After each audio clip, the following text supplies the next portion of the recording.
All right. We're here to provide an update on the search for the missing person case of Jalen Griffin. With me is the Acting District Attorney of Erie County, Mike Kane, Karima Morris with the Bury the Violence, my Deputy Commissioners, First Deputy Commissioner Al Wright, Dawn Kent, Chief of Detectives, Craig Macy, and Special Victims Unit Detective Joel Benz. So, an update on the Jalen Griffin missing person case. So Jalen was reported missing on August 6, 2020. Through the investigation, Jalen was last reported to be seen on August 4th, 2020 in the vicinity of his home. The case was handled by the Buffalo Police Department Special Victims Unit. Our Special Victims Unit handles, among other investigations, they handle all missing person cases within the city of Buffalo. They conducted that investigation that began immediately, which included a significant amount of and exhaustive efforts, searching numerous homes, locations, searching with cadaver dogs, fields. They also conducted coordinated grid searches within the city of Buffalo and in areas outside of the city of Buffalo. We followed up on every tip that came in, including multiple psychics that called in tips, spoke with our detectives, and even based off of those tips, we searched all of the areas that were included based on what those psychics said in an effort to leave no stone unturned. And again, they followed up absolutely every single tip. The department also worked with community groups. We know community groups were working independent of the police department, conducting their own searches, putting their own flyers out, and we appreciate the efforts that they put out there. We also provided recently a Crime Stoppers flyer, which you can see on the front of the podium, back about less than 2 months ago, about a month and a half ago. Well, we're also working with numerous missing persons clearinghouse organizations, having Jalen's information input into those organizations. But unfortunately, our search came to an end on Friday, a little after 10 o'clock in the morning in the 100 block of Sheffield Avenue, where A District officers responded to a report of a dead body in the home. Our homicide squad was called to the scene, conducted their investigation, and working with the medical examiner's office, it was quickly put together that the investigation was going to merge with the search conducted by our Special Victims Unit. The body that was located in the house had been there for a significant amount of time. I cannot provide a time frame on that. The ME's office cannot provide a time frame on that. I'll just leave it that it was up there in the house for a considerable amount of time, or at least found in a condition that shows that he had been deceased for a considerable amount of time. Through the use of dental records, today Jalen was positively identified to be that of Jalen Griffin, and unfortunately he was found exactly 1 week before his 16th birthday. First and foremost, I do want to extend my sincere sympathies to the family of Jalen. Again, this department has conducted extensive searches, and I want Jalen's family to know that we are working diligently. We will continue to work diligently to bring the next closure for the family. The first closure was finding Jalen and bringing him home, and now we are going to conduct another round of investigations with our homicide squad, continuing work with the Special Victims Unit so that we can bring a next level of closure. We have worked with numerous law enforcement agencies on this case, to include the state police, the FBI. There were other agencies that performed other functions with the use of their cadaver dogs and other technologies. And again, as I said, with the numerous missing persons clearinghouse organizations as well. There's a host of organizations and groups and people that have been diligently searching for over 3.5 years to find Jalen. And unfortunately, the result is not what we wanted. But we did bring Jalen home, and we will continue to work this. So I'm now going to turn this over to the Acting District Attorney, Mike Kane, for some comments. Thank you, Commissioner. I will join in Commissioner Gramalia's expression of sympathy and, our deepest condolences for the family of Jalen. This is a young boy. He's 15 years old. This is a tragedy, and it's a terrible way to bring this search to a conclusion. This now begins a homicide investigation. As you know, it's our policy not to discuss any great detail on active investigations, but our investigation is beginning today, now that it's been confirmed by the medical examiner to be a homicide. The The medical examiner will do a thorough and complete investigation, which will include an autopsy. That could take months. We expect it's going to take months. That's going to, hopefully reveal to us some forensic evidence that is going to be significant in the investigation.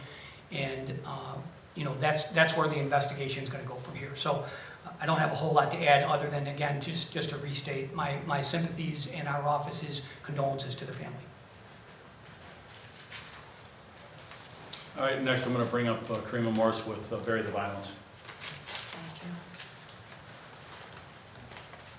From the family of Jalen Griffin, they would like to thank everyone for their input and effort to diligently work and get him home, to Detective Bentz and Detective Weber, who came on and finalized this to give us closure as to where Jalen was. Also, we would like to thank Detective Hernzak, who came prior to them, and Commissioner Gramaglia, who I started out with when my niece was murdered. And this is where we're gonna close the chapter. We will still be meeting at Memorial Drive for Jalen's 16th birthday memorial now service, 6 p.m. At the Paderewski Circle Memorial Drive. Thank you so much, and please keep the family in your prayers. As I said, this investigation has been going on for over 3.5 years. It's been an exhaustive investigation by several members of the Special Victims Unit. They really put everything they had into this investigation and worked it very hard, and I thank them for all the work that they have done. It's the work that they have done that is allowing the Homicide Squad a significant advancement and the beginnings of their investigation. This will be a joint investigation by both squads, and as I said, we're going to work very diligently on this, and I thank all the detectives and Special Victims Unit for the amount of work they put into this. This is nothing short of a tragedy for a 12-year-old boy to go missing, and for it to end this way. This is an absolute tragedy. It's very sad. It's very hard to get through this press conference, but we have work to do, and we're going to continue doing that work. So we will take questions. There's not a lot we can answer. We'll do the best we can, but we will take questions. Commissioner, the call that came in, are you able to elaborate any more on, what was said in that call and the house he was found in? Was that vacant? Was it occupied? It's an occupied structure. It's an occupied structure that somebody was in the house with a valid reason and came across. I'm not going to get into where inside the house the body was located, but they came across the body and then immediately called the police. And what neighborhood was that again? It was in the 100 block of Sheffield in South Buffalo. Now, you said it was going to be a homicide investigation. What have you discovered that makes it a homicide? So I didn't mention in my opening statement, the medical examiner has conducted the autopsy and they have ruled that it is a homicide. I will not get into the manner and cause of death, but it is a homicide, so now it is in the hands of the Homicide Squad. Is this something that happened 4 years ago, the homicide? I can't get into. I don't know the answer to that. The ME is going to have a lot of work to do. All I can say is that the condition of the body shows that it's been deceased for quite some time. Is the homeowner the same homeowner that would have owned the home in 2020 on Sheffield? We're looking into everything. I'm not going to confirm that information. Are anyone currently being interviewed or questioned in connection to this? We've been interviewing a lot of people, and I say we, the detectives. The detectives have interviewed a lot of people. That will continue. As you see the Crime Stoppers flyer up front, there is that reward that stands, and we are asking anyone with any information, and we've done several things along the way to keep this case in the media, to keep it fresh. And I know some of these organizations put billboards up, kept flyers up, and now that Jalen has been found, we're hoping that some people will come forward with some other information. But interviews a lot of that has been done, and they will continue to be done. Any official suspects or persons of interest? No, I'm not going to get into that right now. With the Special Victims Unit being involved, is this a sex trafficking thing? Is this? So the Special Victims Unit, and thank you for asking that question, that's why I put it in the opening, but I'll explain further. Special Victims Unit investigates sex crimes, they investigate domestics, they investigate missing persons. There's a large umbrella, those are, you know, the largest of the things that they investigate, but there's a large umbrella of things that they investigate. So I'm not going to comment on anything beyond that, other than Special Victims Unit investigates a wide variety of cases. Missing persons, that's why it went to them. Have you been in touch with the family personally? So now, not personally, we just got confirmation of this a couple of hours ago. Detective Bentz, along with homicide detectives and a homicide sergeant, went out and spoke with the family about an hour and a half or so ago, maybe a little over almost 2 hours ago. Spent some time with the family. They were made aware that we were going to be doing a press conference, and so I have not spoken with them since. We've been preparing to get this information out. What's the reaction of the family? Are they relieved? Are they sad? I know sad, obviously, but what is the reaction from the family after this long? Detective Bentz, do you want to address some of that, or Oh, you gotta come up to the podium, please. just briefly? They, Detective Joel Bentz from Special Victims Unit. they express gratitude for being able to close this chapter, and they understand that another chapter is being started, and that will, you know, comprise of doing further investigations. And the family, I mean, this is obviously, they just found out, you know, they found the official deceased. This is gonna be a tough time for them, right? I imagine so. Anyone else? Could you talk about how rare are these cases where you have a young victim go missing for this long and then obviously to turn up with dead at this point? I mean, I don't think we've had one in quite some time. I think for this kind of, you know, time frame, I don't recall quite some time where we've had one like this, so. Just to clarify again, so someone in that home found his body?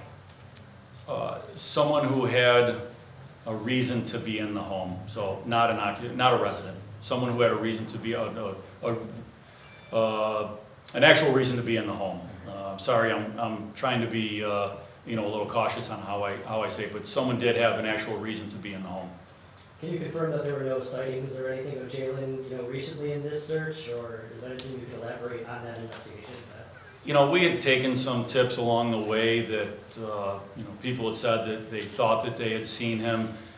You know, without knowing a time frame, but knowing the condition, I think I can say with certainty that it has not been in quite some time. But like I said, in the investigation at the onset, the last known sighting that was reported to us through the investigation was that 2 days before, on August 4th, 2020. And then any reason to believe why he would be a target after leaving to go to the store?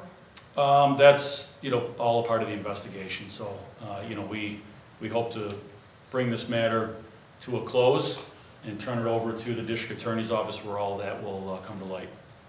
Good, guys? Just details on the memorial, if you could. You want to come Yes. to the microphone?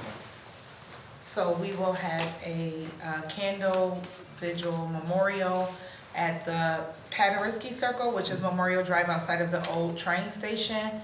Monday, he would have been 16. It will be at 6 p.m. Today. Monday, the Oh, next 22nd. Monday, okay, Correct. okay. That would have been his 16th birthday. Okay. Commissioner, if I could ask you, if you can speak to this, I mean, did neighbors tip you guys off at all to this? I would imagine the decomposing body's been there for a while, there would be a scent. We did not get any calls on that prior to this, so this was a new call on this. We had nothing related to this at that address before. And it was an occupied home, but the person who discovered him had a reason to be there, but wasn't the occupant. Yeah, it's a multiple unit dwelling there, so there's, without getting into any more specifics, but the person that called the police, you know, had every reason to be there to make that call. All right. Thank you, guys. Thank you. All right, thank you. Thank you.